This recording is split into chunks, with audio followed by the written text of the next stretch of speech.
Good evening, traders and investors. Will back here with another one, coming to you with a Tuesday market recap. Hopefully you guys had a very decent day in the markets today. And in today's action, the S&P and the QQQs down in a pretty big way. The S&P down 1.2% and the Qs with an ever so rare 2% down day. Now, you might expect with a big red day like today that there might have been some news, some macro events, a possible tweet from the president, but no, it was just very pure price action. It all started very late last night, whereby we started off the after-hour session with a bit of a slide after the Palantir earnings, and that continued all throughout the Asia session, all throughout the European session, and thereafter the bulls tried their best to buy the dip right at the open, and sadly they got unwound and we closed even lower. That was true on the SPY and the QQQs as well, and unfortunately, the culprit once again is very soft market breadth. If you take a look here at our index performance, most of your market segments were down and in the red.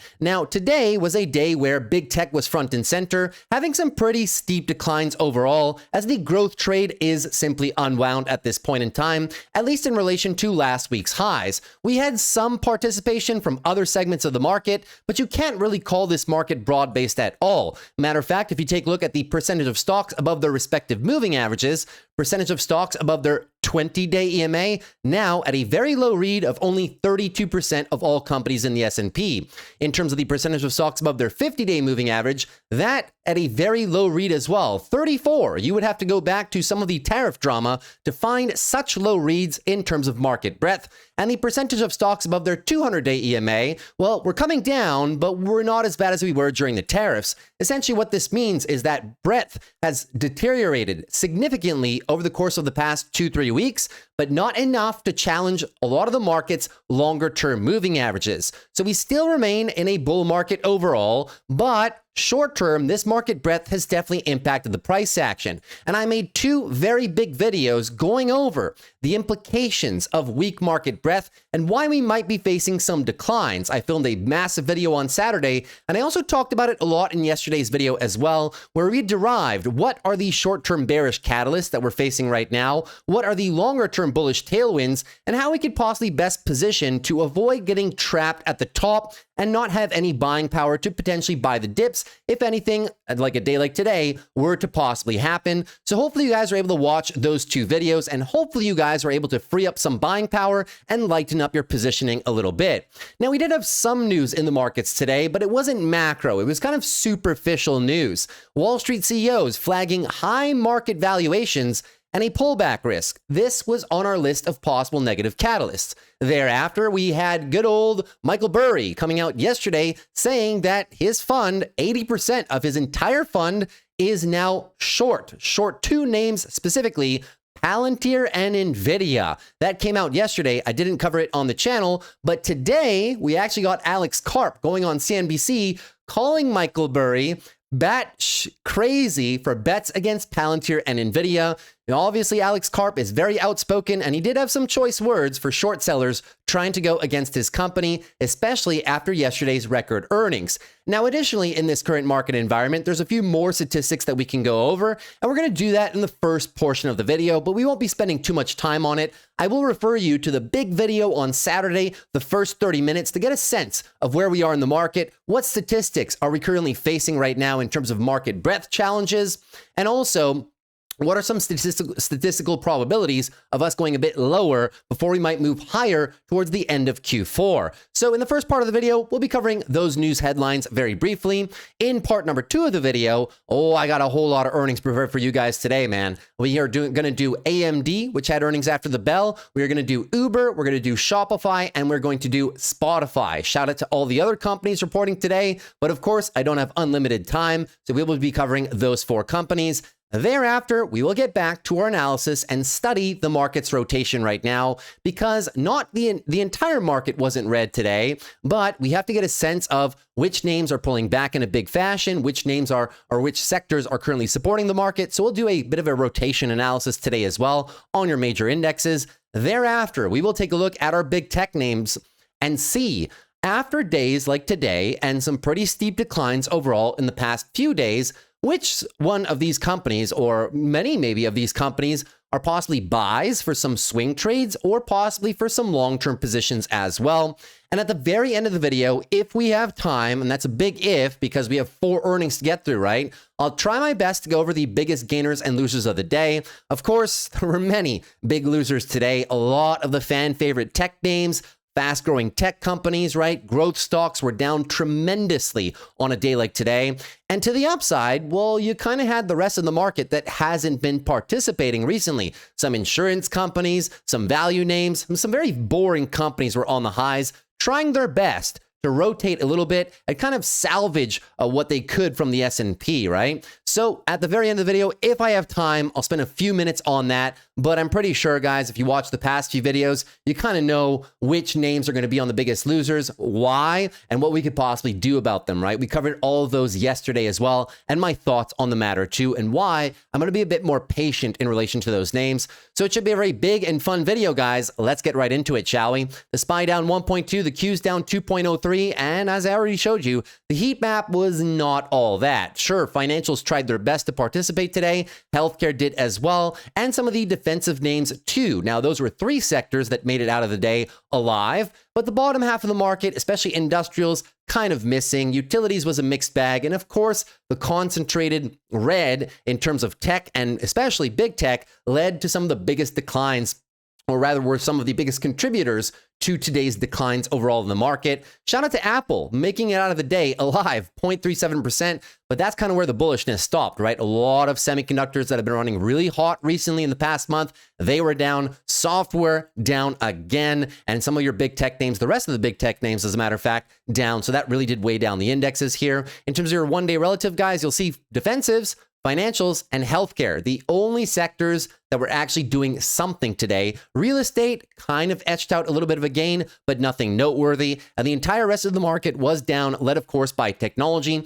Where do we stand right now on your 1 week relative? You might remember in the past 2 videos, I was telling you guys we are losing sectors and sectors. We were losing the market sector by sector by sector, and only technology and cyclicals were ones that were actually green. And I'll remind you why. Cyclicals was because Amazon and Tesla were moving higher over the past week. And if we were to lose them, like we did recently, right, those 2 would flip red. So now on the 1 week relative, guys, you are flat red. And on the 1 month relative performance, guys, only technology still in the green, everything else in the red. And that just goes to show you the erosion in market breadth and the erosion in investor perception that we have in the markets right now. Speaking about investor perception, let's talk about this one right here. Wall Street CEOs flagging high market valuations and a pullback risk. But I mean, they gave such a wide timeline for the pullback risk, but that news headline definitely didn't help the markets today. Wall Street CEOs said investors should brace for an equity market drop of more than 10%. But when? In the next 12 to 24 months. That's like kind of saying the sky is blue. Of course, you're going to get one. You get probably one every single year, right? But still, it just didn't help the market sentiment today. And that such a correction may be a positive development, as they always are in the context of an overall bull market with decent macro. Corporate earnings are strong, but what's challenging are valuations, said Mike Gitlin, who oversees $3 trillion as president and CEO of Capital Group. Moving on a bit further, on whether stocks are cheap, fair, or fully valued, Gitlin said most people would say we're somewhere between fair and full, which is also what I've been saying on the channel over the past month, which was one of our concerns leading into the month of November.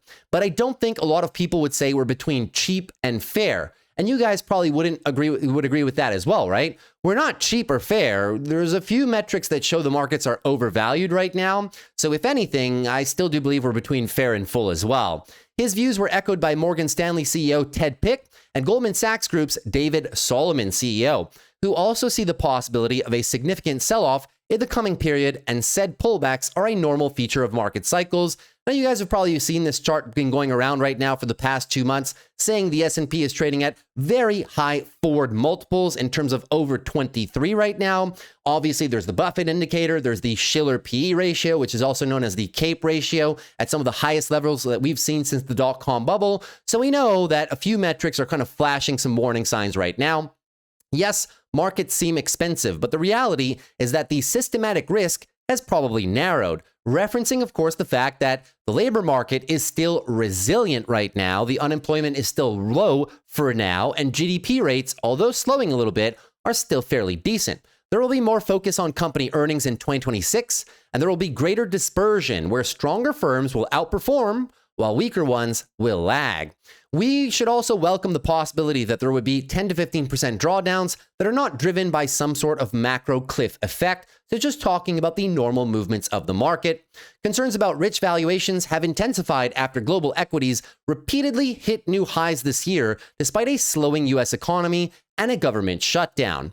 Goldman Sachs CEO David Solomon said that technology multiples are full, but that's not the case for the whole market. He said Goldman's advice to clients has been to stay invested, to look at their portfolio allocations and avoid trying to time the market, which is the best advice you could ever give anybody for a long-term portfolio. For a trading account, it's different, right? But for a long-term portfolio, just hold in DCA. It just means things run and that they'll pull back so people can reassess. And talking about some of the high valuations, you guys saw, we reported on the channel yesterday that Palantir had some of the best earnings that the market has arguably ever seen. And nevertheless, they went down 8% and they're down another 2.4 in the after hours because there's not much room to move on this multiple. It's a beautiful story. It's a beautiful company. They have amazing products. They have an amazing management team. All of those things we said when we went over their earnings yesterday. But it's tough to justify the multiple, right? Especially if you're an analyst or an institutional investor. Retail, of course, are big fans of this stock, but eventually you are going to run out of those big money buyers if valuations start to be a bit of a concern in the market. Which brings us to Michael Burry's position that he disclosed yesterday in the 13F filings.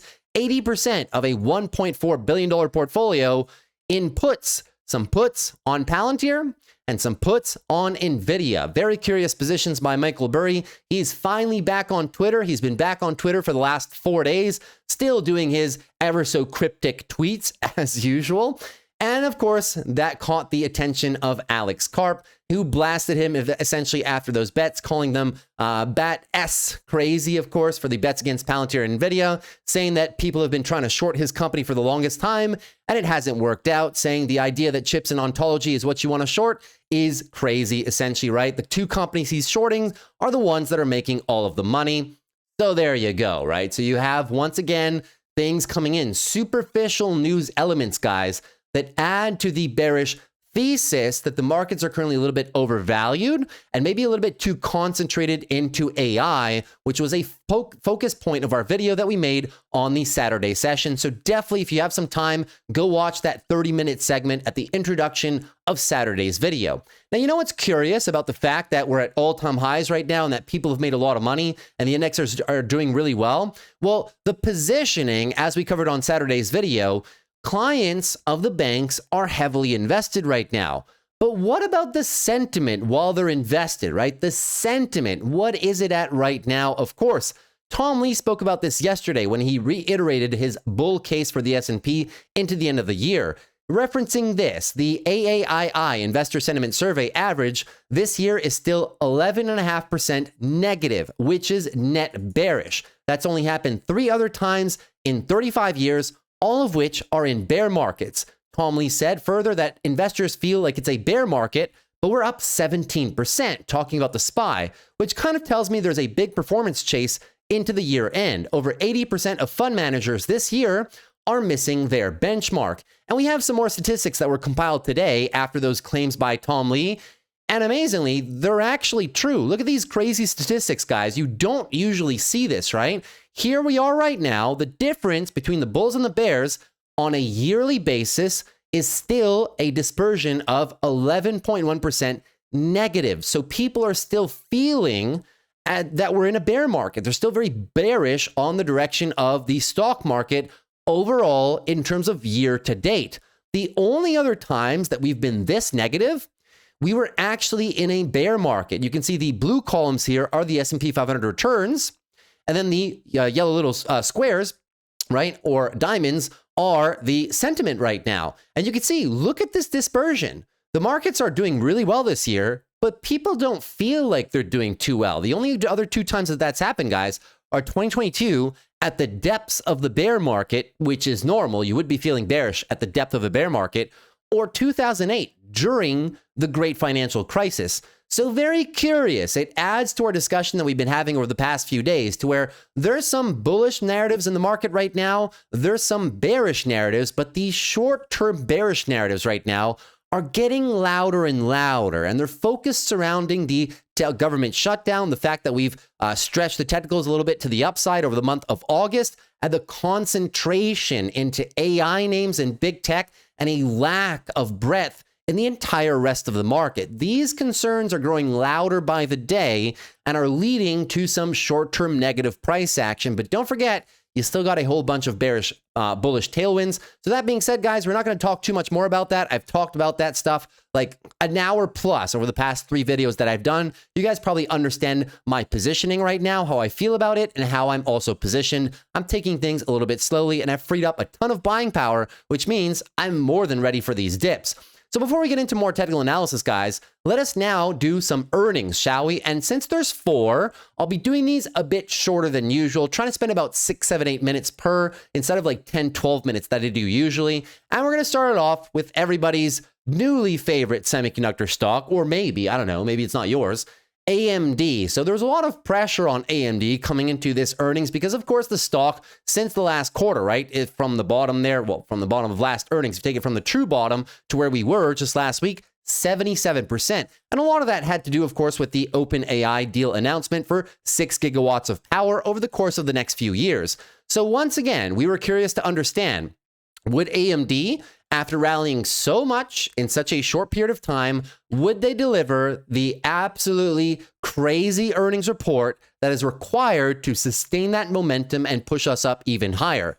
Well, unfortunately, the answer was no, but they had really good numbers. But you guys always know, man, earnings are a casino. A stock can post very, very strong numbers, raise guidance, and still go down because of either short-term sentiment or because the stock has ran too far, etc., etc., etc. We've seen it too many times together on the channel over the past few years. And this is just another example of a company that posted beautiful earnings in line with our fundamental growth thesis, but the market just wasn't having it. Stock is right now down 3.4, and that's on top of a 3.7% decline today. Moving on to their earnings, guys. They crushed it. Really good EPS here by 2.4, revenue 5.6. Now, this is not the craziest EPS beat, not like PLTR or something like that, but revenue 5.6% beat on raised guidance already coming into the quarter.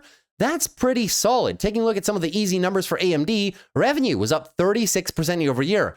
Finally, we're into the 30s for AMD. This, I'll remind you, was our investor thesis all the way down here, and even more recently right there, to where AMD was going to accelerate the growth rates into the end of this year, and especially 2026 and 2027. And now they're delivering on their promises. Big, big, big revenue number right there. Data center AI revenue up 22% year over year, dwarfing all the past 4 quarters overall. Operating income was up 30% year over year, which is very strong, and EPS up 30% year over year as well. Very solid numbers, guys. You'd be hard pressed to find anything wrong with this earnings report. Maybe it just wasn't the best beat of all time. But if you take a look at the data center revenue, I mean, the chart paints a pretty clear picture, right? We're moving exactly in the right direction per Lisa Su's guidance. The company doing a tremendous job of expanding its data center offerings in the last year of trade. Moving on a bit further into more numbers right here. If you take a look at the guidance, well, revenue guidance for Q4, they came in and beat as well. The midpoint right here,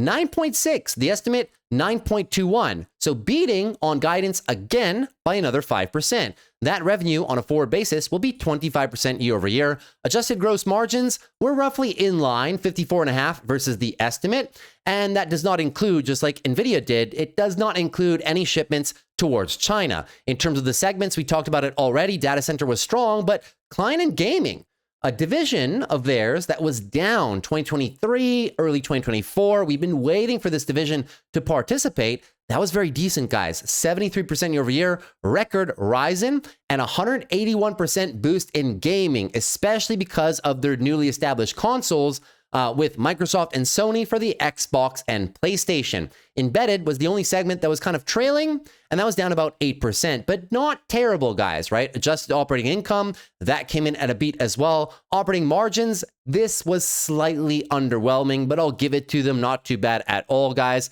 And we did have record free cash flow as well. Comments from Dr. Lisa Su, we delivered record revenue and profitability with broad-based demand across EPYC, the data center chips, Ryzen, and Instinct AI products. Our strong Q4 outlook marks a clear step up in our growth trajectory as our compute and AI businesses scale rapidly. So there's literally nothing bad to say. I'll take you through the earnings slides, guys. Of course, they have 3 lines of business, which we previously described: data center, which everybody is focusing on; client and gaming, which no one was focusing on, but in the last 2 quarters, they've been doing really, really well with this segment; and of course, embedded, which is mostly commercial, industrial applications and many different applications, but mostly things of that nature, right? So in terms of revenue, strong revenue, nothing to see right there. In terms of your gross margins, guys, Gap, and I mean, they're moving in the right direction. They're expanding margins as they should, because the data center chips are a more expensive product. The markups are higher, and as a result, they are driving margins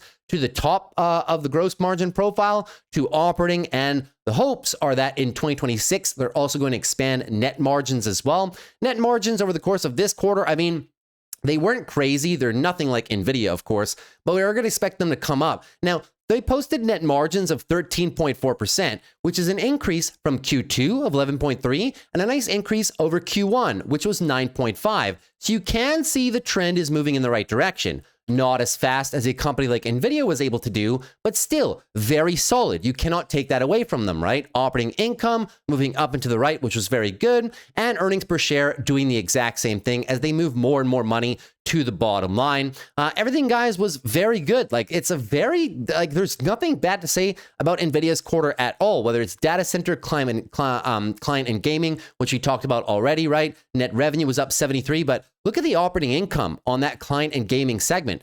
201%. This really helped them increase some of their bottom lines over the course of this quarter. Very, very solid overall. And in terms of their balance sheet, how do they stand? Well, you can see here, cash and cash equivalents, $7.2 billion. Total debt, $3.2. So their balance sheet is really strong. They're not utilizing much debt at all to grow the business, which of course is very good. In terms of your segment margins right here, revenue was higher, data center, but operating margins coming down a little bit. Higher operating expenses was, of course, the culprit of that, unfortunately for them. And the big thing for AMD, guys, is not necessarily the MI350 or the MI350X this year. The big thing for them are the deals that they have next year with a lot of big players. So next year, they'll start 2 different things. Their biggest deals, number one is with OpenAI. They signed that 6 gigawatt deal for AMD GPUs. A 1 gigawatt rollout of MI450s is going to happen in the second half of 2026. Additionally, all right, you're going to have with Oracle, okay, there's a deal with Oracle, of course, for 50,000 GPUs, which will be in late 2026 as well, which is why I kept saying on the channel, right?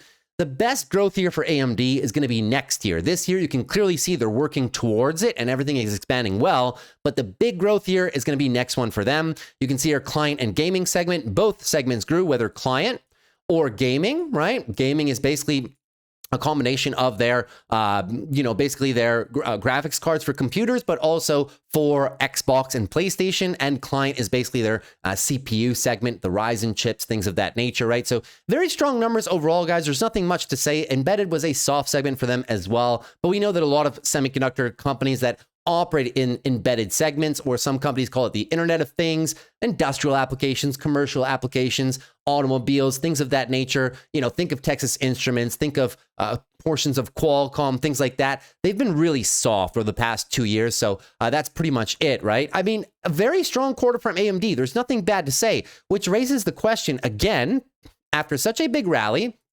is AMD stock an actual buy now that we've pulled back to 240? Well, as I've been saying on the channel for the past few weeks, it depends on your time horizon. For a short duration swing trade in the context of very soft market breadth and a big tech pullback situation, right? Maybe not, because the narrative is not so clear. But long-term for the fundamentals, it looks pretty good. So here you go. Forward price to earnings for 2026 at 240 right now. They're trading under a 40 forward multiple, 38.15.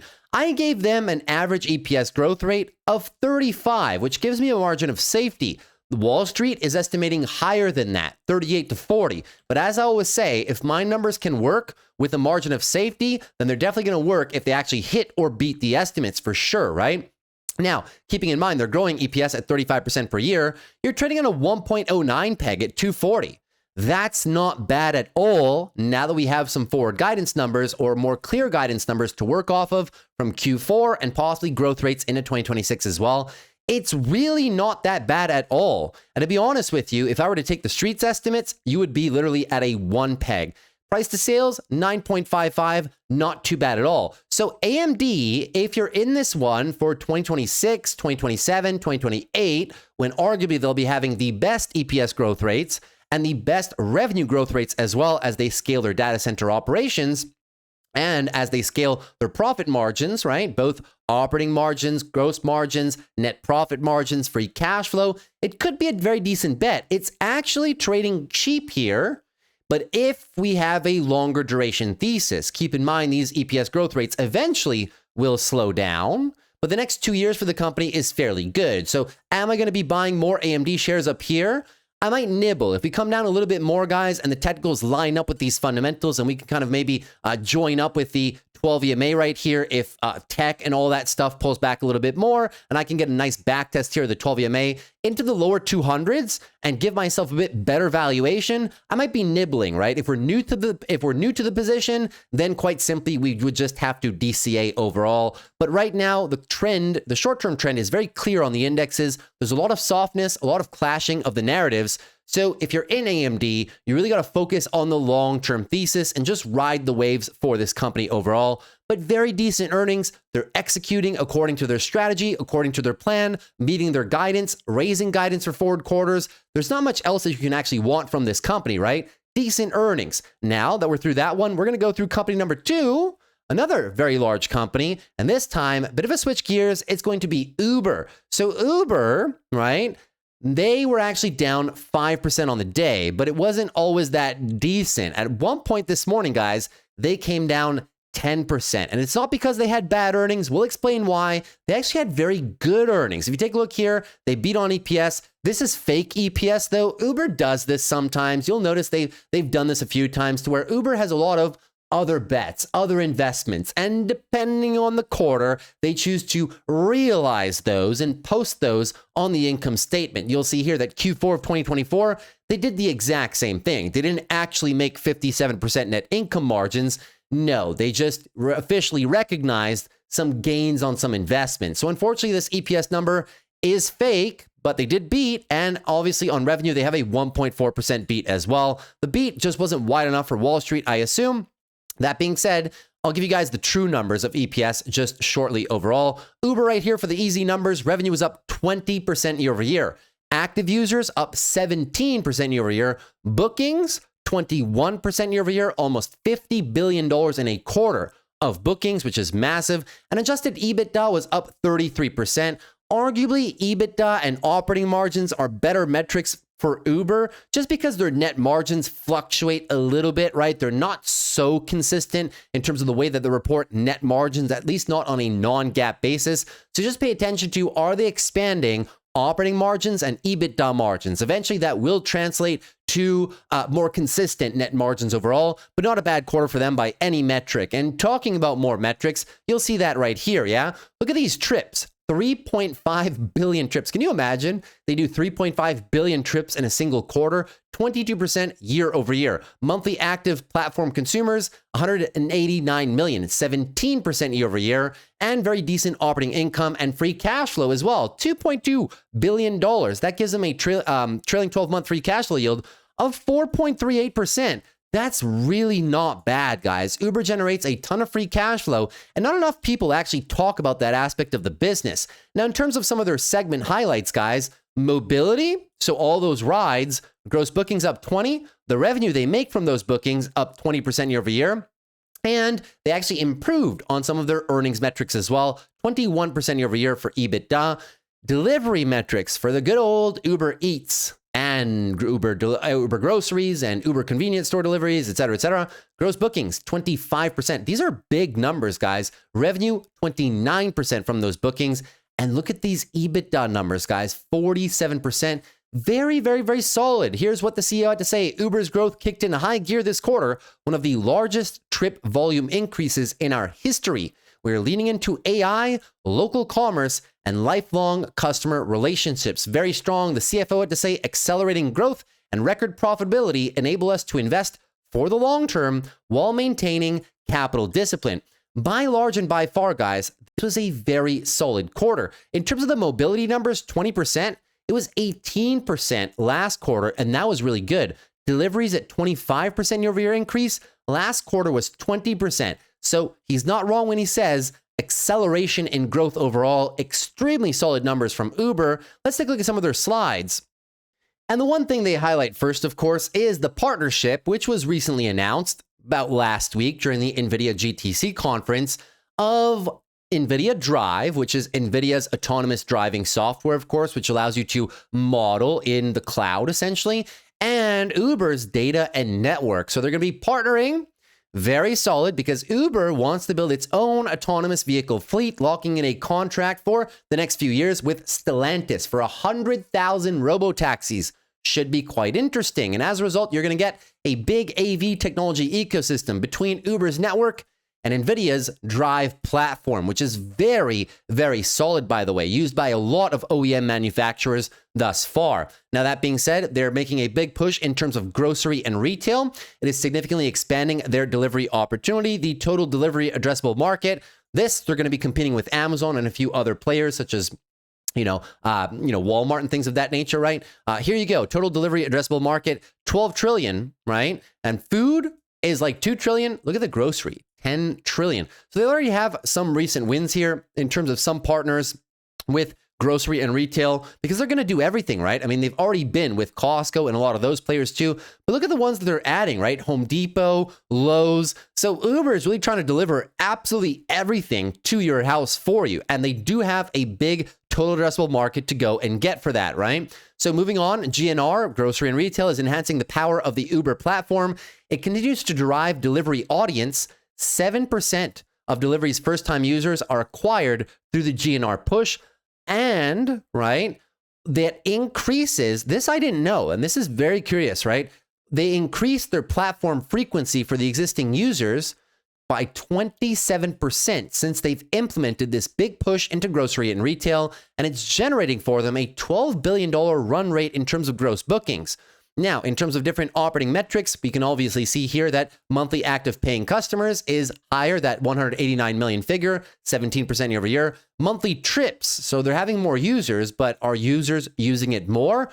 Well, actually, yeah, for the trips portion at least, 6.2 trips per month for the average consumer, which is very good, 4% year over year. And the trips number, guys, this is what they highlighted, right? This is one of their best growth metrics ever. 22% in the most recent few years. Very, very solid gain there. 3.5 billion trips. It's just staggering, right? Gross bookings overall, there's the metrics up and to the right, which is exactly what you want to see.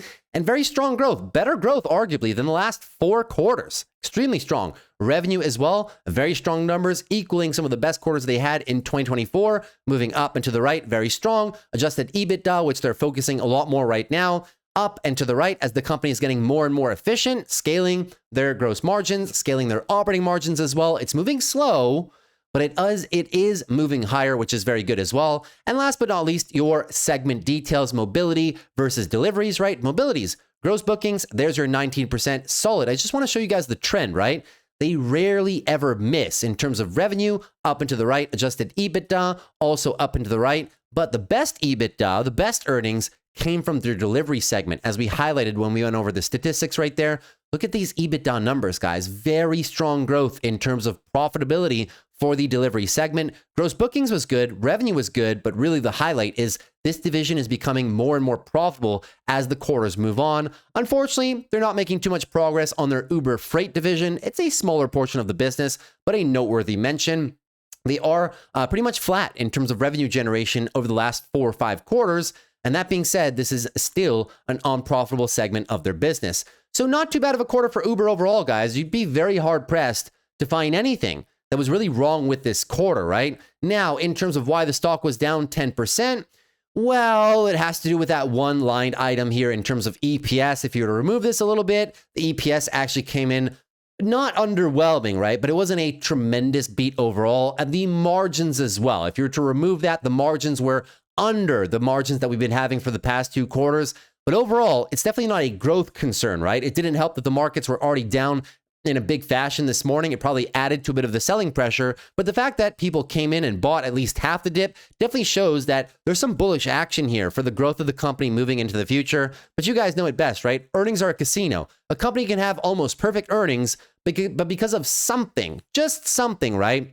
Well, it could bring the stock down in a big way. Just look at Netflix, just look at Meta with those one-time tax events that really weighed on the short-term price action. And Uber is just the same because of some one-time accounting things. Well, they got hit a little bit. But that being said, very solid business, very strong moat, wide competitive advantages, and exploring, growing different portions of their business, such as grocery and retail. And in the future, autonomous vehicles to kind of keep up with the competition. So very interesting segments for them, but their bread and butter, mobility and delivery, continue powering forward. So the next question, of course, as you guys always know, is Uber stock a good buy here at $94 where they currently stand? At 94, in terms of 2026 numbers, they're at a forward PE ratio of 26.33. Not that commanding. They are also growing EPS at 16% per year, which is very good. Forward PEG right now, a 1.64. Now, these EPS growth rates are a little bit slow because we're running into 1 year where analysts estimate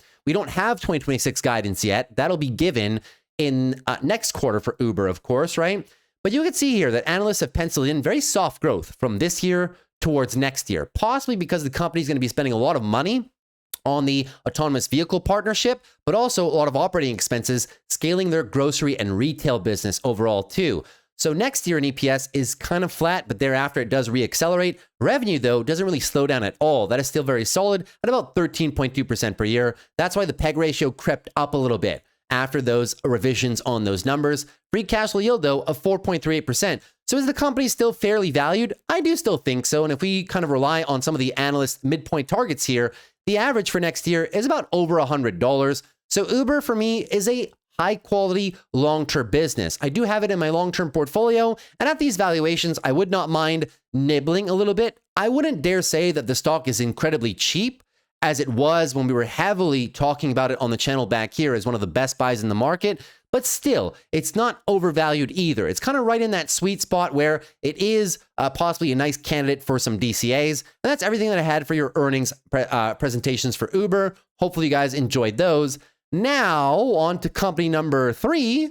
We're going to switch gears again, and we're going to move on to Shopify, a very solid business, but another business that unfortunately fell after earnings. This company down 7% during the day. They reported earnings before the bell. But once again, they didn't go down because earnings were bad, not even close. Their earnings were actually very good, very solid, nothing incredible, but just very solid numbers and very decent guidance as well. Decent guidance, not crazy, but okay guidance. Missing on a few key metrics, but still. EPS beat this quarter by 2% and revenue 4.5% beat on the numbers.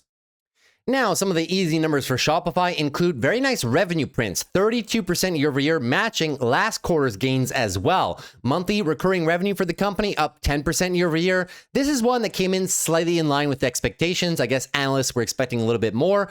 Gross merchandise volume up 32% and securing some very key new partners, which we'll talk about in a few moments. And operating income was up 39%. Operating margins trickling up a little bit higher, but not as high as we did see last Q4, of course. On to a few more statistics for the business overall. The guidance, right? So MRR, this is the one, monthly recurring revenue. It came in, just shy of the estimates. I would dare I say flat, you know what I mean? So this is maybe one component of the earnings that did miss. But revenue is still strong in terms of Q4, mid to high 20s year over year for revenue growth.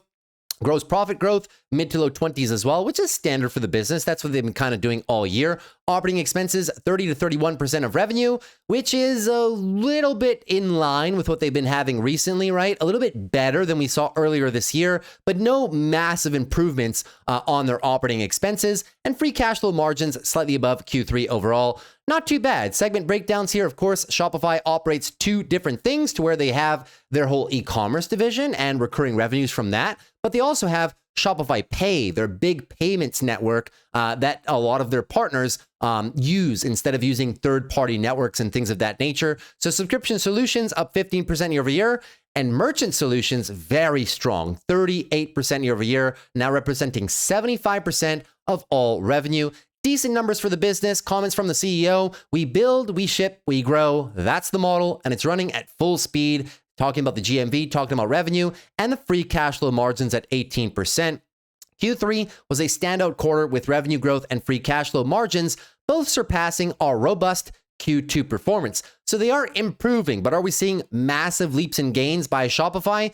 No, but are they executing their business model very well? Yes. Moving on to some of their investor slides here, guys, you'll see that this company has 875 million plus unique shoppers in over 175 different countries. It's a very solid business and arguably one of my favorite stocks in the market, especially when they execute very well, such as what they're doing right now. Now, a few of your favorite brands that might be powered by Shopify that you may not even know, big companies, right? Gymshark, Reeboks, Molson Coors, things like that. Mattel, right? Mr. Beast is actually on Shopify as well. Kraft Heinz, you got Kith Brands as well, a division of Nike too, and a bunch of other companies that you guys may know as well, such as Nestle.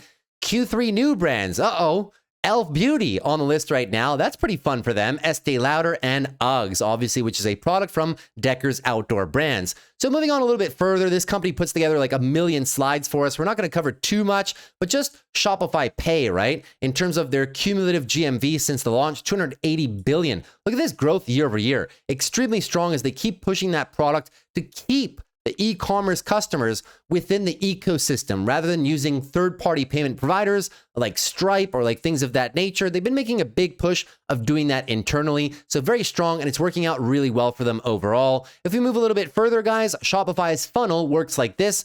You know, they cater from anywhere to a entrepreneur to full-fledged businesses, as you just saw, right? Companies like, Elf Beauty and Estee Lauder, they've just been adding. So they have various components to their funnel, really catering to a wide audience, from the solo entrepreneur that just wants to build a website and launch possibly home-crafted products by using Shopify, to the people that do drop shipping with e-commerce, of course, all the way to your massive brand. So it is a very wide business with many different customers overall. In terms of their payment networks, guys, they're integrated with absolutely everybody.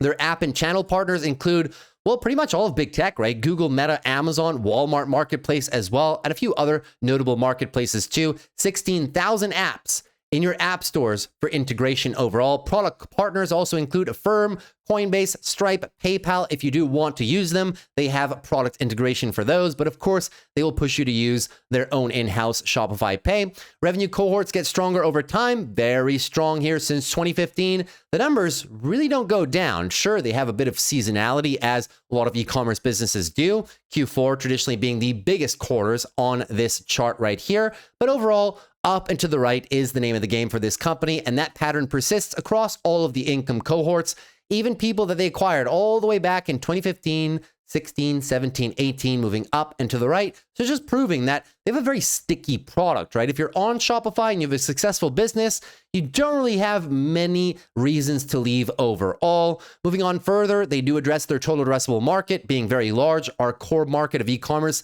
still has so much runway. This is their current market penetration of retail sales. North America is 16, which is a big increase from when they started at 6, right? Asia Pacific, 11, Latin America, and EMEA, Europe, Middle East, and Africa, all at 11% each. So good. Total addressable market is big, which is important for these companies, because when they're fast-growing businesses, you want to know, have they fully hit economies of scale? Have they fully peaked out in terms of the addressable market? And the answer, quite frankly, for Shopify is no.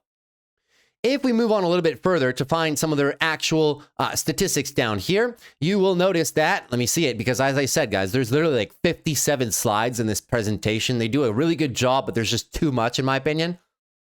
We will take a look at this one right here. Helping merchants grow their business drives our business. So taking market share from the competition and delivering very strong returns in terms of GMV. Look at this GMV growth over the past 5 years, right? More than doubling, arguably closer to a triple than a double. Merchant solutions remains their best performing category, almost 75% of total revenue.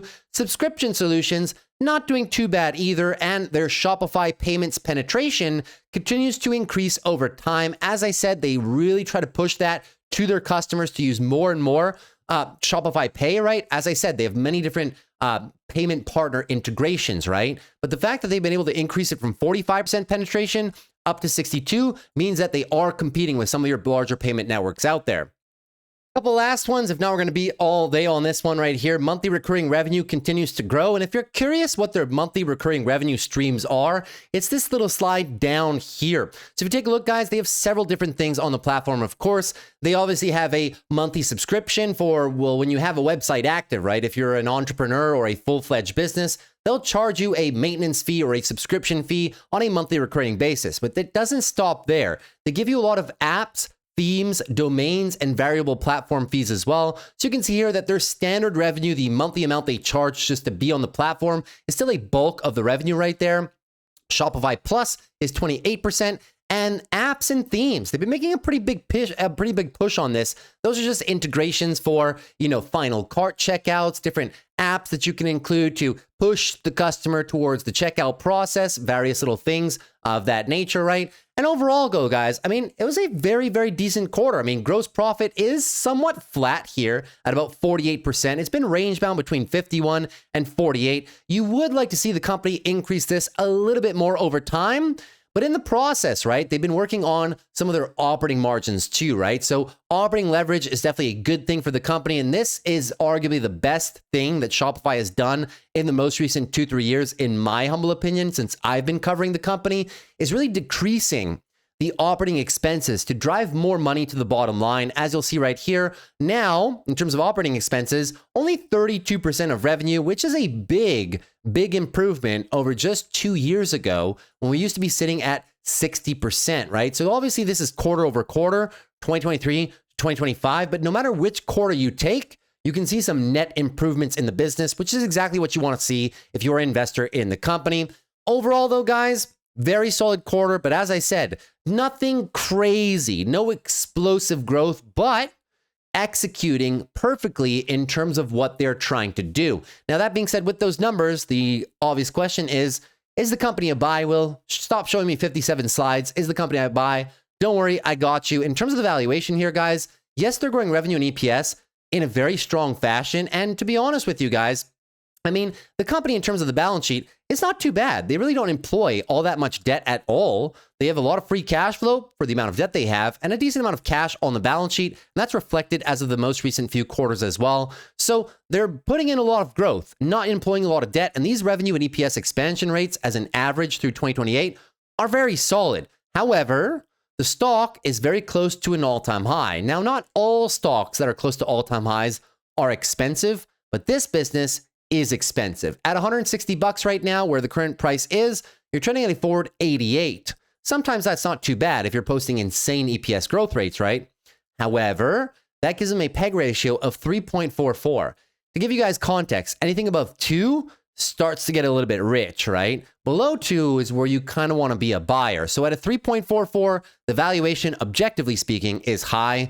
And even if you measure it in terms of price to sales, at a 15, that is also high. Traditionally, tech companies trade between, I would say 7 to 10 would be a fair price to sales multiple for a company that's executing well, that is further along in terms of its business model than closer to the beginning of its expansion stage. So even on price to sales, guys, you could argue that this one is a little bit rich too.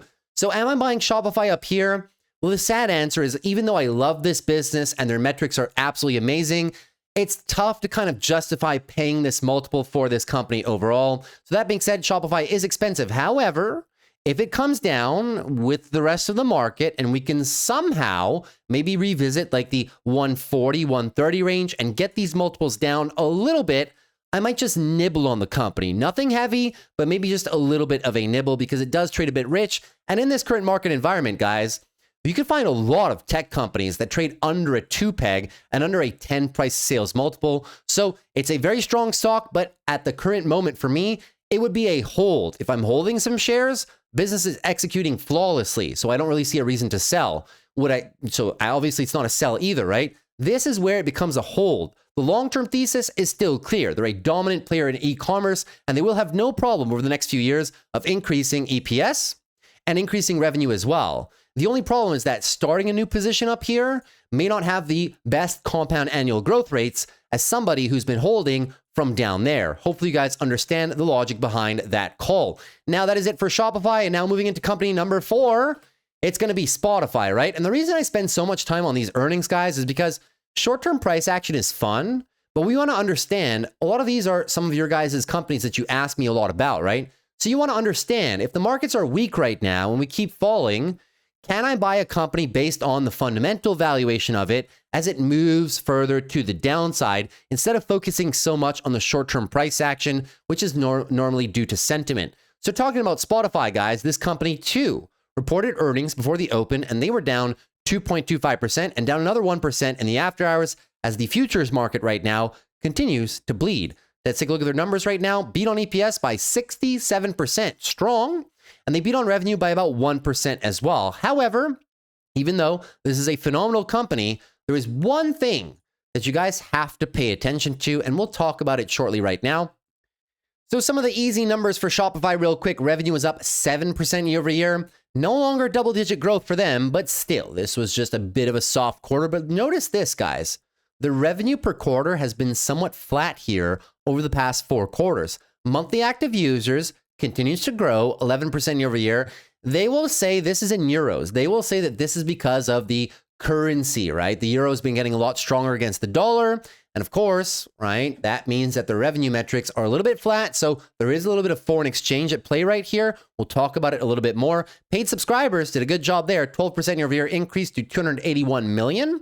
So they're able to convert a good portion of their monthly active users into paid subscribers. And operating income, 28% year over year. This was one of the drawbacks last quarter, and the CEO went on the record on the earnings call saying, listen, we missed the mark this quarter. We did not execute as well as we wanted to. So we're going to do our best to get those margins back up in Q3. And they actually did it. You can see here, operating margins have been some of the best that we've seen over the course of the past 2 years. Still not as good as a company like Netflix or, other subscription models where they monetize users, but still not bad. But you would expect Spotify, right, as a company, a SaaS company, right? Or, well, you can argue it's a SaaS company, but it's a subscription model, right? You would expect them to be able to really drive more money to the bottom line. The problem with them is that the licensing that they have to pay for their music and the podcasts is quite steep. And when you're competing in a marketplace with Amazon and Apple for music as well, those two companies are very aggressive on their pricing schemes. They have more pricing power than Spotify does. They can drive prices to the downside, and as a result, Spotify is not able to expand the margins that well. If they were the only player in the game doing this, arguably they'd be able to have a bit more pricing power than when you're competing directly with Apple and Amazon. But that being said, a lot of people love this service. Let's get into more numbers, shall we? Moving on to some of the guidance here. So the guidance fell a little bit short. Tiny little bit though, guys, like 1%, yeah? Q4 revenue, 4.5 billion euros. The estimate, 4.56. So that might be another reason why the stock was a little bit down.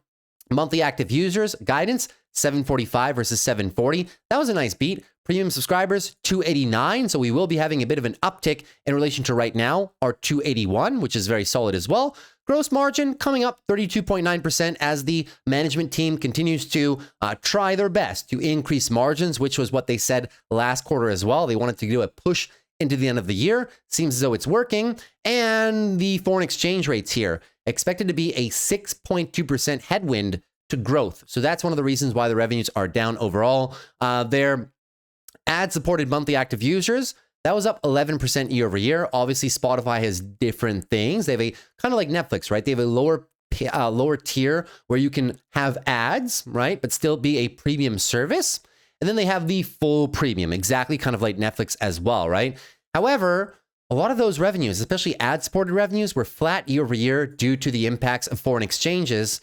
And also, not only that though, guys, right? Your premium average revenue per user was down 4% year over year, which was flat due to foreign exchanges, but still, even if you remove foreign exchanges, guys, flat year over year. This is a metric that you need to improve. Where do we see very decent improvements recently, guys? Saw them at Netflix a little bit, and you also saw them with Meta. Meta does a great job of monetizing their users year after year after year because they have a tremendous amount of pricing power. This is something that if you're a Spotify investor, you have to pay attention to their ability to monetize their users a little bit better, because flat year over year for a business that's growing this much, not the best. There's also a couple other problems here, guys, right? Which we will highlight right now. Moving on further, in terms of their earnings slides, right? We talked about the fact that a lot of this revenue was kind of flat year over year in terms of constant currency. So I'm not going to talk about it too much further. Revenue moving up, but as I said, right, this blue line right here is premium. I know you can't see it, but it's as big as I can possibly make it. This is your premium ARPU. Notice, guys, this has not moved that much, arguably, since late 2023. They had a nice push last year, but now it's going down a little bit. Their users are going up, but their ability to monetize every additional user is not going up with it. This is a divergence that usually you do not want to see for a business with a subscription model. So pay special attention to this overall flat year over year, even if you do remove the impacts of those currencies. Of course, gross margins, these are the highlights of the business, right? Total gross margin, premium, and ad supported, those are all moving higher. The business did a good job of this. Now, operating expenses, you'll see this blue line right here. They're actually up year over year, declining from last quarter where they kind of went up a lot because of salary compensation, which we talked about last quarter when we covered this company.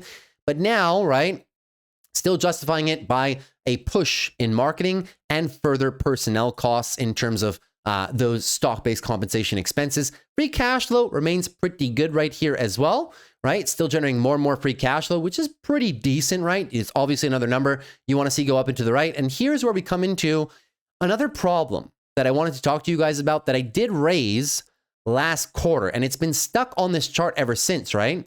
Their monthly active users are growing, but they're slowing down somewhat notably, right? Which is not what you want to have when you're a company like Shopify, of course. Eventually, you run into what we like to call, right, your total addressable market, where your monthly active users goes like this initially, you gain market share, and then you kind of start to plateau a little bit. Arguably kind of like Netflix is doing right now, which is why Netflix stopped reporting user growth because they knew Wall Street would have a problem with it. Moving on now, monthly active users, guys, look at this, right? It's almost flat year over year. So you can clearly see a tapering off of the growth. And that is similar across all their segments, whether you look at the rest of the world is their best performing demographic, but Latin America, roughly flat last 5 quarters, right? North America, declining, and Europe, slightly declining as well. So keep that in mind, guys. Monthly active users in 2 of their biggest markets declining. They're doing a big push in the rest of the world, but their 2 largest markets declining in terms of the percentage of total users overall, right? So it's good that they're expanding the business, but the total number is kind of flattening off a little bit. That should be notable to you. However, now that they've included advertising tiers and things of that nature, and people want to be able to order their playlist like they want, listen to their songs in the order that they want, and maybe not even listen to ads, well, this is why they've been able to monetize their community a little bit better. So that is really good. Premium subscribers, but still, you would like to have a bit more pricing power in terms of driving up that average revenue per user number.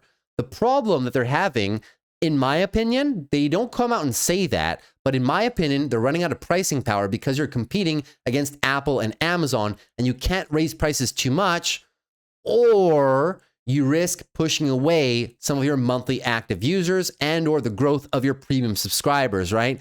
That's some of the problems overall that this company is facing. So please keep that in mind if you are a Shopify investor. But that being said, the end of the day question always remains, I don't know why that keeps popping up, my bad. They're growing revenue at 13% per year on average through 2028, 35% EPS growth rate. The street is around 40. But I'm going to taper it back. I'm going to give myself a margin of safety because when you have very high growth rates that are going to slow down over time, sometimes your your PEG ratio looks a little bit low, somewhat artificially, because if you buy this here, you might think, wow, I'm getting a tremendous deal. Yeah, but keep in mind, guys, this is going to slow down meaningfully, right? It's not accelerating. It's going to slow down. Something like an AMD is accelerating. This, you're kind of peaking and you're going to start to slow down the growth on EPS, which is why I got to be a little bit careful when I tell you guys it's trading at a 47 forward PE and a 1.34 PEG. It looks cheap. It looks cheap, but keep in mind their EPS rate is going to be slowing down over the next few years. So, you know, if you're buying this now for the next 5 years, thinking that you're getting a great deal at current EPS prices, well, you're going to get a deceleration in growth. So in my opinion, a closer proxy would be price to sales. Price to sales right now is a 5.6. That is roughly streamlined. That is what Wall Street has given the company for a very long time right now. Spotify, depending on the type of market you're in, trades between a 5 to 8 price to sales, right? So with that metric, you can use it to model out a little bit in terms of the price per share that you might be able to expect in terms of the next few years. If we just take the forward guidance for 2027 sales, call it $26 billion, yeah? So let's say we give them a common 6 price to sales multiple, which is just a bit higher than they are right now, arguably where they were at the top up there. Let's say we give them a bit of multiple expansion. You give them a 6, right? 6 times the amount of sales that they'll be generating, which is roughly, let's call it in terms of revenue, 22.79 billion. Excuse me. I think I used 2027 is 26 billion. So this times 26 billion, roughly, that's $156 billion market cap, right? And of course, I'm not going to use a fancy discounted free cash flow model or other different models that, of course, I know how to do because I used to do them for a living. This is just something easy for you guys to understand, to build a base case, a bull case. You can expand this multiple to 8. It gives you an okay proxy of if the multiple stays the same in relation to sales, which are growing at a more normalized 13% per year, which is solid, right? 156 billion. Where do they stand right now? 127. So this divided by this, right, gives you a 23% upside through 2027, which is not terrible, but it's not amazing, right? You have to stretch the price to sales valuation a little bit if you want to see the numbers that you're actually going to get. 26 billion. If they get a stretch on valuation, right, then you get to 208 billion. Then it becomes a decent proposition of 64% upside. But notice what I did there. To give me the extra upside, what did I have to do? I had to expand the multiple. The company's not expanding their revenue. They're not accelerating their revenue, right? No, I had to expand the multiple. So as a result, you got to take these numbers with a grain of salt. That's why the base case matters a lot more than your bull case scenario, right? If you're making good CAGR with a base case, then it's okay. Right now at 630, is the company cheap? I wouldn't say it's cheap, guys. I would say it's fair. You're not getting a tremendous discount. It's just fair. If we buy the company here, can we be rewarded over the next few years if they continue executing? Yeah. Are you getting an amazing price as some investors got back here? No. You know what I mean? So keep that in mind. So is Spotify a buy for me? I don't have this one in my long-term portfolio right now. The only subscription model company, well, the company that's closest to this, right, that I have is Netflix, but still Spotify is a very solid company. If you ask me where I would want to buy it, if the markets keep selling off and I can get something in the low 500s, you never know what you're going to get, right? These companies can consolidate more. Look at the rally it's been on, right? This one for me is a hold right now. If I see it down here in the 500s, maybe it makes a bit more sense to build a bit of a position. If it just comes from here and goes higher, do I mind missing it? No, because I can find similar growth stories in other segments of the market. This one for me would be more of a hold than a buy right now. But if we already have some shares, if we really like it, is it a bad buy right now? The answer is also no. It just might not be the best buy in the market, right? So that's everything that I had for you guys for your earnings presentations. Hopefully you enjoyed. Now let's move into a bit of action on the S&P as our futures market continue declining. So on the good old S&P, guys, a little bit of extension from the 12 EMAs, which we've been talking about, a little bit of bearish catalysts right now, a little bit of concerns about valuation, bearish sentiment, the breadth concerns, which we've talked about already. All of that is leading us into a pretty healthy pullback right now. That being said, the line in the sand on the SPY is down here 664. And if we gap down tomorrow again, well, we're going to take back a little bit more of this and come into our support range, which is 674 down to about 669. So please keep that in mind. In the futures, we're already in to 674 support right now. Overall, there's a few more gaps to be filled. This one, 671, and then your higher low, right? This is just one daily leg of pullback. I know it looks a little bit awkward. If it looks a little bit awkward, just go to the futures chart. It's a lot more clean, a lot more smooth, right? Clearly into a bit of a pullback on the markets. We were fairly extended here from some of our weekly EMAs. The weekly bulls are in full control though. The line in the sand there is 652. So you do have a lot of room for a possible pullback to the good old 12 EMA, which we haven't tested many times since April, but now might just be one of those times, right? It looks and it feels like the beginning of weekly consolidation, which means, contrary to what we've been used to, the dips may last more than just 1 or 2 or 3, 4 single days, right? It may just be a bit of a process here as we don't really have many catalysts, right? And the catalysts that are on the table for tomorrow, let's say, well, tomorrow you got a couple things, right? Tomorrow you got the tariff situation, Supreme Court hearing for the tariffs. Are they legal? Are they not? Will they have to be rolled back? Or will they stand, right? Essentially, in terms of the rest of the economic outlooks for the week, well, tomorrow you got your ADP employment report. That's going to be a big market moving event. If this one comes in negative, market's not going to like it. If it comes in positive, it may give us a little bit of a bounce, but the tides are shifting right now. So just be careful. We covered a lot of this stuff on the Friday video, on the Saturday video, and in yesterday's video. So I don't want to just sound like a broken record right now, but if it looks like weekly consolidation, if it feels like weekly consolidation, if it smells like weekly consolidation, well, then maybe it is just exactly that, weekly consolidation, right? No more big tech earnings to save you right now. NVIDIA is coming up in a few weeks. We're through all the big tech earnings. You got very slow, weak market breadth, lack of positioning up here because people think that it's a bit extended right now. All those things are leading to what you're seeing right now, a very healthy pullback. Daily uptrend still in the Qs, line in the sand still remains down there. 600, you see it best on the futures chart. Just looking again for a daily higher low. The bulls are running out of room, but we do have one support area coming into play. 611 down to about 606. Prior resistance highs, current support. If you do the full unwind and go for the daily downtrend, then you're in official weekly consolidation, which is looking like that right now. And maybe you come back down to the 12, which would be 597 down to 590, which would be a very healthy pullback, guys. That would be your 6-7% pullback on the Qs. Obviously, if that happens, people are going to panic because people have gotten really used to 1, 2, 3 day dips, no meaningful follow through. Buy the dip crew shows up all the time and it just keeps bidding up the AI names. But what happens if you go into extended pullbacks on a lot of the fan favorite names? Will people start getting a bit scared? Will retail start unwinding their positions as we move out of overbought territory into a bit of a slide? I do think so, guys, but we are ready for those dips on this channel because we know that short-term sentiment is just that. Short-term, possibly short-lived as well. We're going to have to pay attention to this. I'm not going to predict where we're going to go, where we're going to stop. Watch the price action, right? Take it one day at a time. What you should be doing right now is building a shopping list for some of your favorite companies. That being said, moving into the XLF financials right now, XLF financials trying their best to hold up the market, but they haven't moved in 5 days, bouncing out of support 52 down about $50. Daily is now lost. The bulls are trying their best to put in something to get it back. Overhead resistance 53.30 down to 52.86. The weekly time frame flat, nothing much there. Line in the sand is 51.58. You crack that, and it's officially monthly consolidation. It is already monthly consolidation, but you get the weekly downtrend, and you know it's going to be a bit longer of a process to reverse this, right? That's what you got to keep in mind. Right now, we are into monthly consolidation phase, and you got previous resistance, which is the support box we just talked about, 12 EMA, 50.82. So let's see what happens on financials, guys. You got your monthly MACD curling over a little bit, right? All the way down there. I don't know why. I think I'm lagging right now. Give me a sec. Okay, I think I fixed it. I think I should be in real time right now. My bad, guys. There was a couple things running in the background at the same time. A few programs updating. My bad for that. XLV, I don't know how long it's been going on, but I promise you it's probably fixed by now.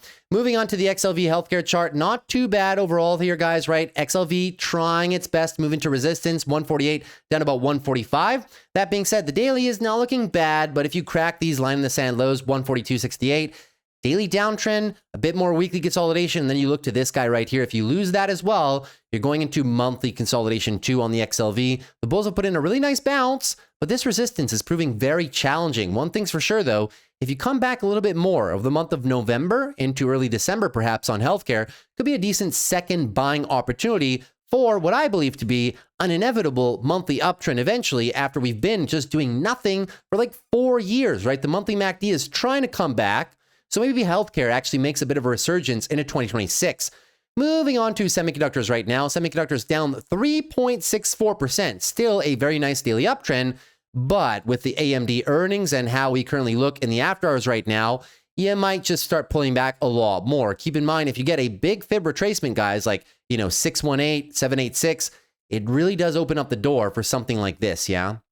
Opens up the door for the daily downtrend, opens up the door for weekly consolidation that we've been talking about now since the top, saying we were extended from the 12 on the weekly. We're overbought conditions now for a while. The monthly is very stretched as well. So if you get a pullback, first line, in my opinion, 328 for a touch of the 12 EMA, something that the bulls have defended this entire year so far since the April tariff lows. And I will be actively looking to shop on some of my favorite semiconductor names throughout these dips. And I'll let you guys know some of the levels that I'll be looking for. But right now, they're just not ready yet. AMD a little bit lower, NVIDIA a little bit lower. Keep you guys updated, but they're just not ready yet, in my opinion. The start of some healthy consolidation, though. And lastly, the Russell. So the Russell, guys, you got to pay attention, right? The Russell is losing the daily uptrend right now, almost flushing these lows. I'll leave it to the bulls right now. We'll see what happens. But tomorrow, another big red day. You're done, right? Daily uptrend is lost. Haven't lost in a while, that one. And now you'll be going into a bit of weekly consolidation. Pay attention.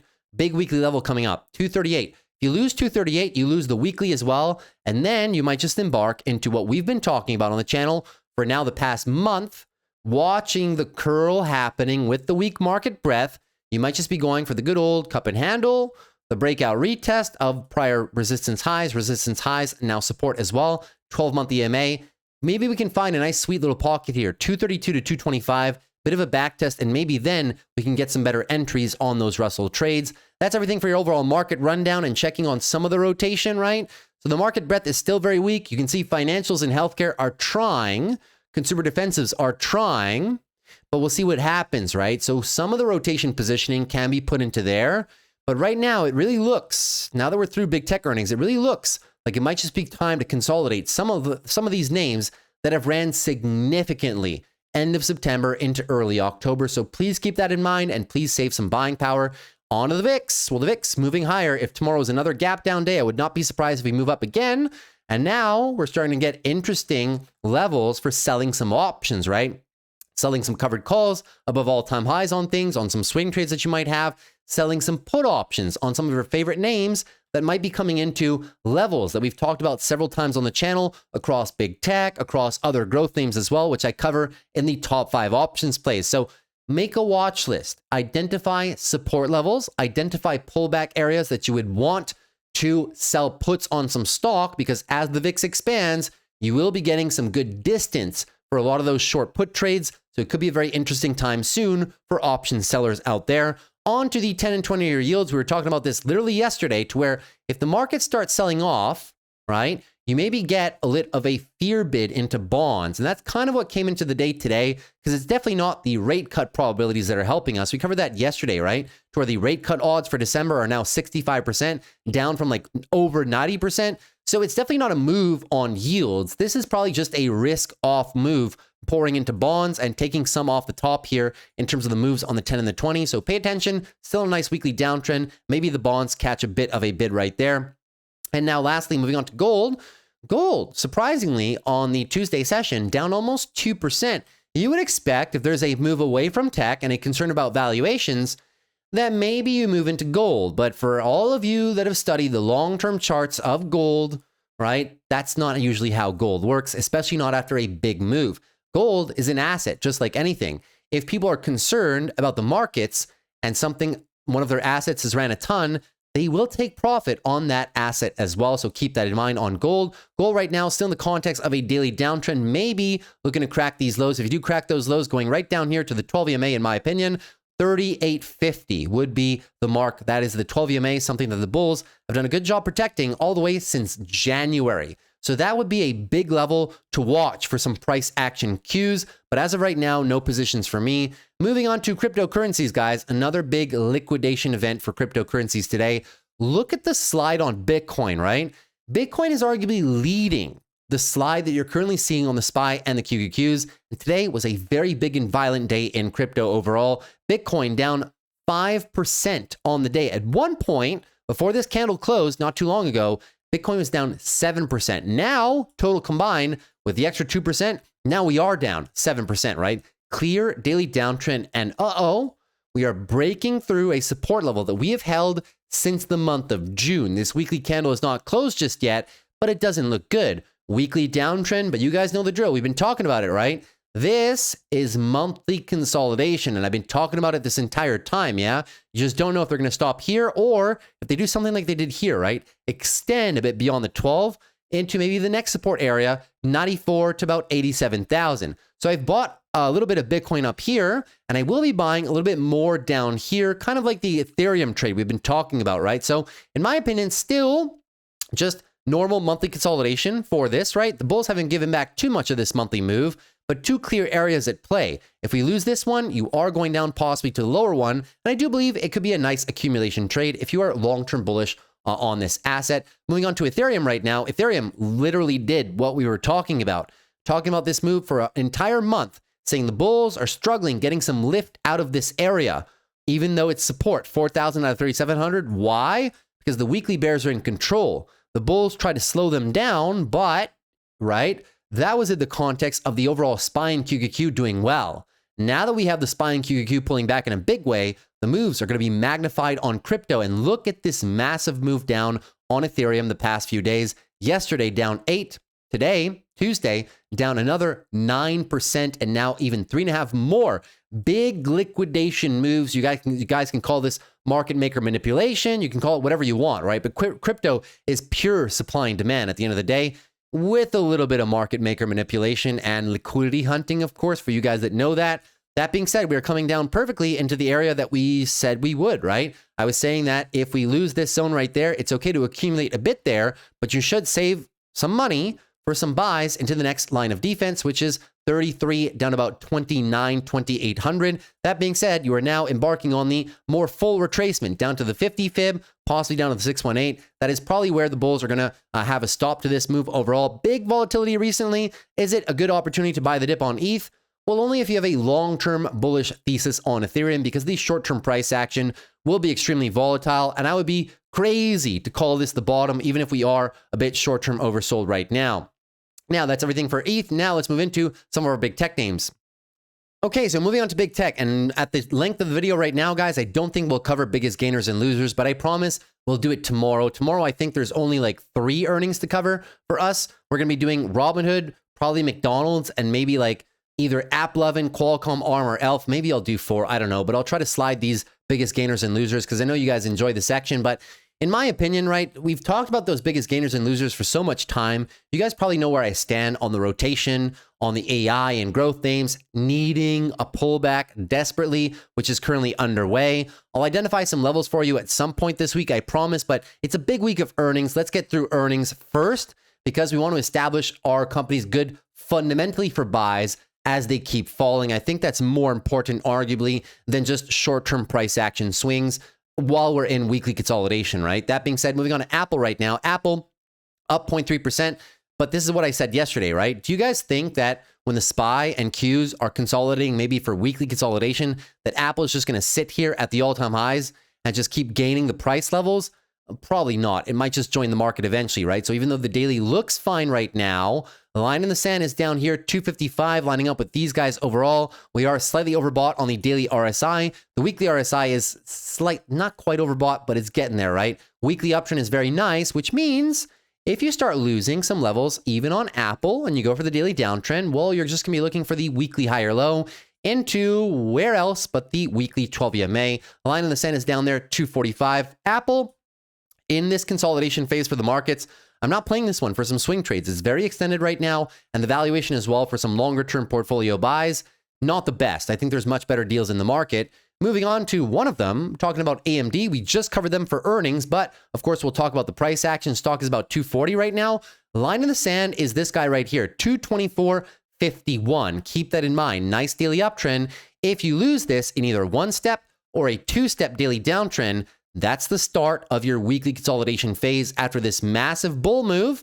The weekly bulls are never going to lose control, arguably, unless they breach 149 or they do the good old 2-step weekly downtrend process, but we're not there yet. As of right now, we're probably going into healthy consolidation, which is why I say the closest support that we have are these guys after the OpenAI deal. Those guys line up with all-time highs previously. It's not the biggest level, but it's the closest one that you have with the most amount of price action. And look at that, the 12 EMA is going to be lining up, and the bulls have held this since their rally. So if I can maybe find AMD after a few more days or a week or something like that of consolidation, a week or two, and it comes down in a big way despite having really good earnings, which we literally just covered, Yeah, I'll probably be looking for AMD in that little pocket right down there. As of right now, though, am I buying this dip right here for a swing trade? No, these weekly RSIs, in my opinion, need to cool down with the rest of the market. Moving on to Amazon.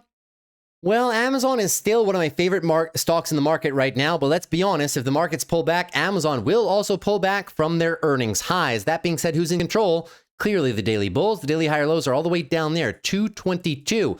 But you might be getting a bit of a pullback into where? Maybe just the good old breakout and retest of the prior highs. So pay attention to this level right here, 240 down to 231. We will see what happens as we come down into it. But if we do come down into it, guys, nice area to pick up some shares at a lower valuation than we did it at 250, which was still good, but take 10% off of this and it gets even better under a 34 price to earnings. Nice technical setup as well to build some swing trade positions, but also selling some put options down here at 230. I wouldn't be opposed to that. Amazon looking pretty good for a pullback into a casual support range. Moving on to Google right now. Google also down 2.13%. Google is also not going to be able to hold it up if the whole market pulls back. Daily uptrend is nice right now, but the pullback is underway. We have a daily higher low here at about 245. So we're looking for the higher low, maybe for continuation. But if the overall market goes into weekly consolidation, maybe it looks more something like this. Daily downtrend into weekly consolidation, which would be very healthy for something that's extended as much as Google is right now. Very high RSIs. If you do pull back, maybe wait for the 12 to line up. Maybe with these guys, area of confluence, in my opinion, maybe like 250. Just watch how the price action is coming into there. But up here on Google, I'm not looking for a swing trade. That would be very greedy. But if we do come down a little bit more down into there with the earnings that they just posted, is it a bad DCA trade for a long-term investor? The answer is no. It made sense at 290 in terms of long-term fundamentals. So it will make a lot more sense at 250 as well, especially lining up with that nice 12 EMA. On to Meta right now. Meta, the stock that just keeps going down after earnings. Look at Meta, man. Meta from the top right now is down over 20%, officially in a bear market for this stock right now. That being said, clear loss of the daily, right? And we're daily oversold. When's the last time we were this oversold, guys? 24 on the RSI. I'll put a line right there. You tell me. Number one, the big tariff sell-off. And prior to that, you would have to go back to the depths of 2022 to find Meta in such daily oversold conditions. So is there a bounce coming soon, or can it get more oversold? Well, of course it can get more oversold. We're coming into our small support area, previous resistance, support, but it's a small one, right? And we're almost through it. 620 is the bottom. Where I think the bulls probably put a stop to this and get big buying pressure is probably 600 down to about 560, which would be insane because we were literally just almost at 800 not too long ago. That would be a phenomenal discount, guys. And believe me when I say, if I could find Meta down 25, 30% from the all-time highs, which they're not even that far off of right now, yeah, it'd be a phenomenal long-term buying opportunity. The longer-term timeframes that should make the most amount of sense to you is this good old monthly consolidation chart. Good monthly consolidation, right? We rarely break down below the 12 EMA on the monthly. At least we haven't in the past 2 years. It's been a good buying opportunity. We did one time during the tariffs, and if it comes down to the 26, that's even more rare. In the context of bull markets, Meta rarely tests its monthly 26 EMA, and the valuation at 630 is getting pretty good, guys. Meta, the cheapest of the big tech names right now at a 21 forward multiple, a 1.63 peg. So believe me when I say if it comes even lower into 600, I will be buying a few more shares for the long-term portfolio.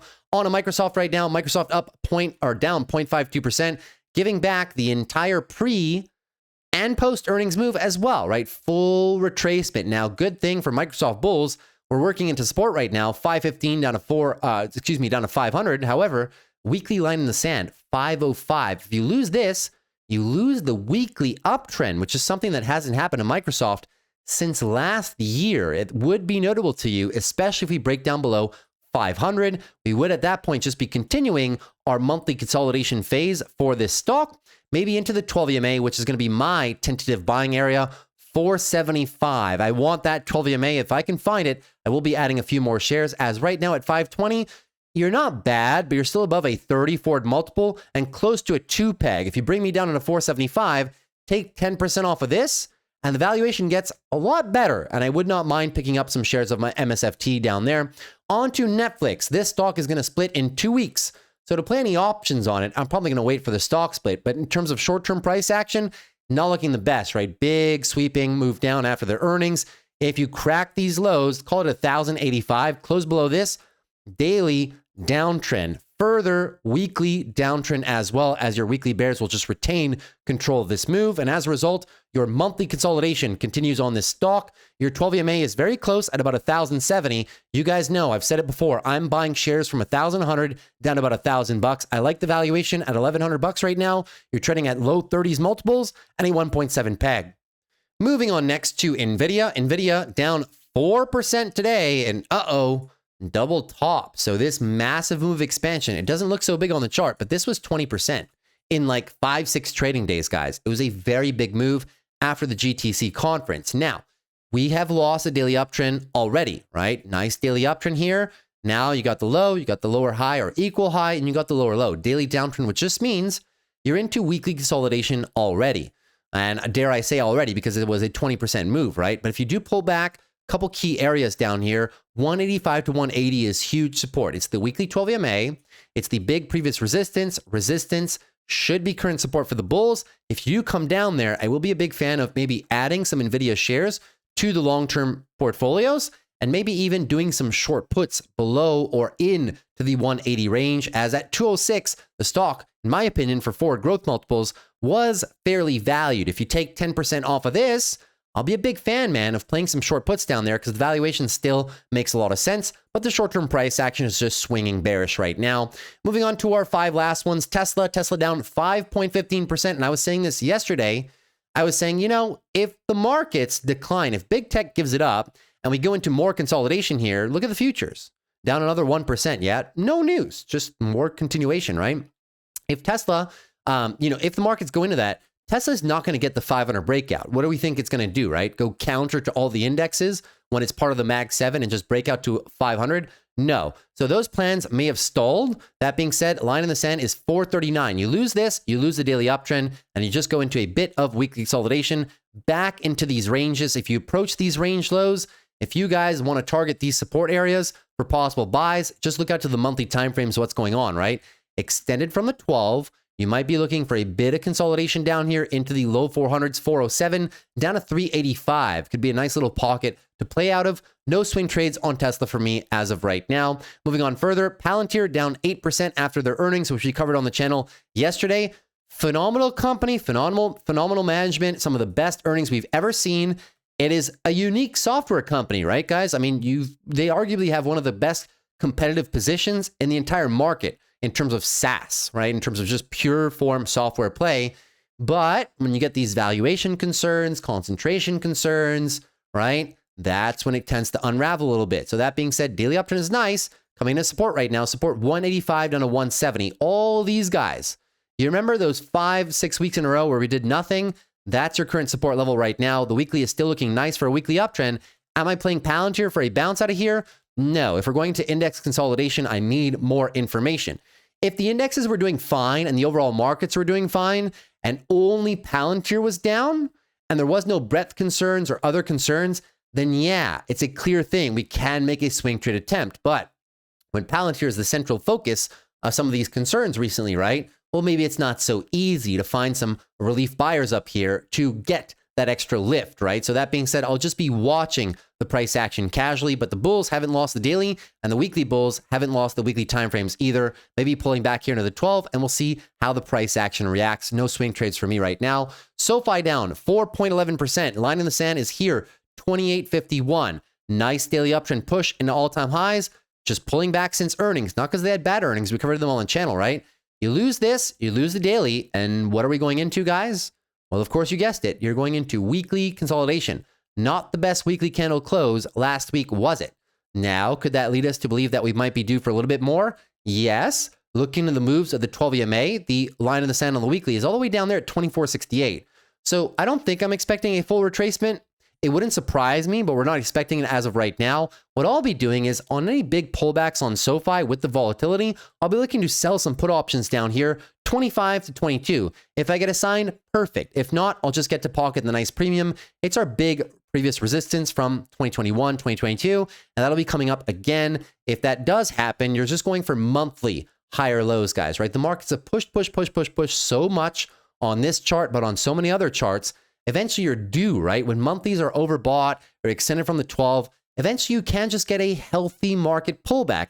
And I'll be sitting there to buy those dips. At 31, the valuation makes sense. So believe me when I say at 25, it makes even more sense if you're a long-term investor in the company.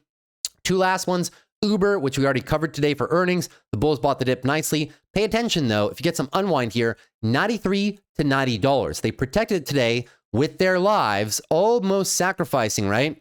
The entire move that we just put in. That being said, the weekly is not so clear, right? Now, if you unwind and close below here, 91.57 at the end of this week, that is a weekly downtrend. And you might just push beyond this support range and go for a lot of similar things that are happening, guys. The good old monthly consolidation phases. Now, I will be looking to sell some put options on Uber down here in the lower 80s. Big support area, previous resistance, and the moving averages are down there as well. We did the valuation at 94. It was okay, but if you pull back here into the 80s, for me, it becomes a bit of a no-brainer buy for selling options into there and even adding to the long-term portfolios. And now lastly, onto TSM. So TSM as well, right? Strong company. They literally just said yesterday they have pricing power. They're going to increase prices 5 to 10% per year for the next 4 years.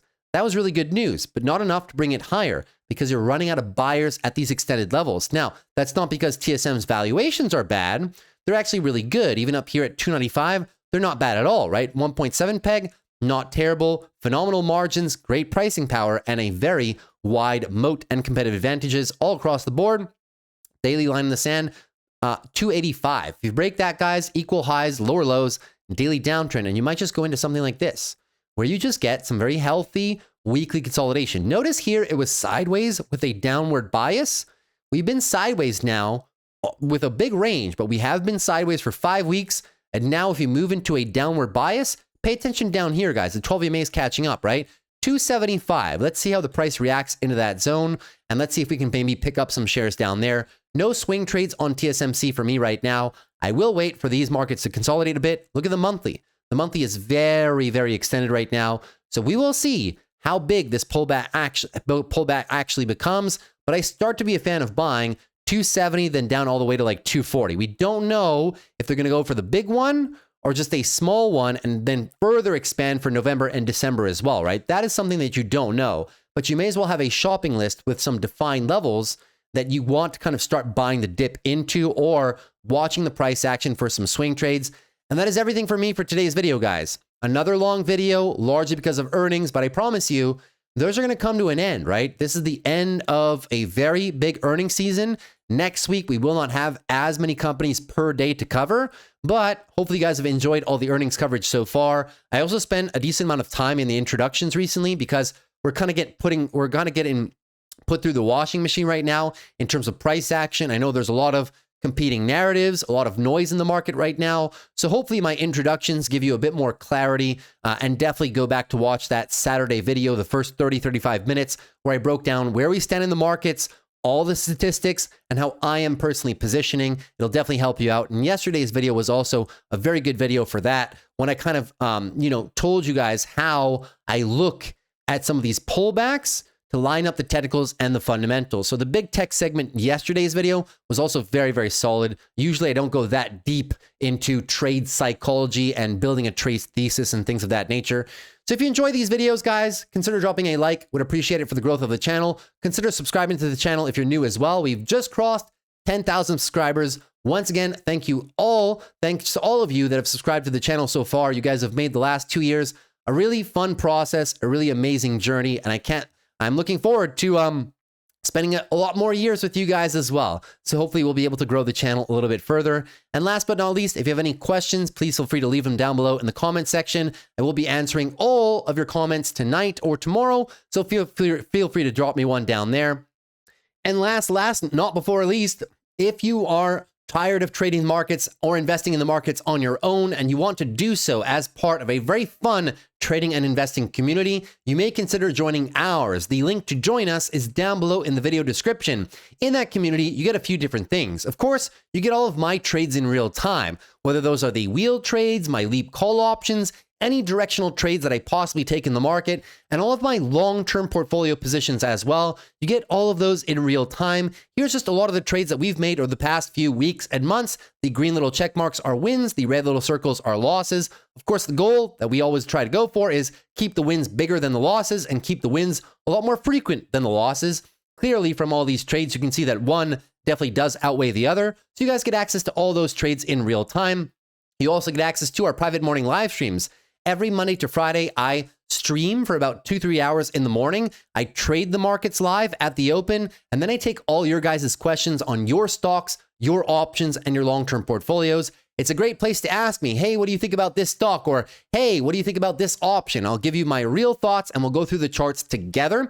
That being said, you also have access to our chat rooms. If you can't see the live streams, you can also ask me all your questions throughout the day. I'm very fast to answer. You get access to our educational section, over 15 hours of content in there, where I put together educational videos on how to do technical analysis, fundamental analysis, different trading strategies for different account sizes and different risk tolerances as well. Educational videos on leaps, debit spreads, credit spreads, different wheel strategies as well, especially for larger accounts out there, and many different educational videos. As I said, over 15 hours total of videos in there overall.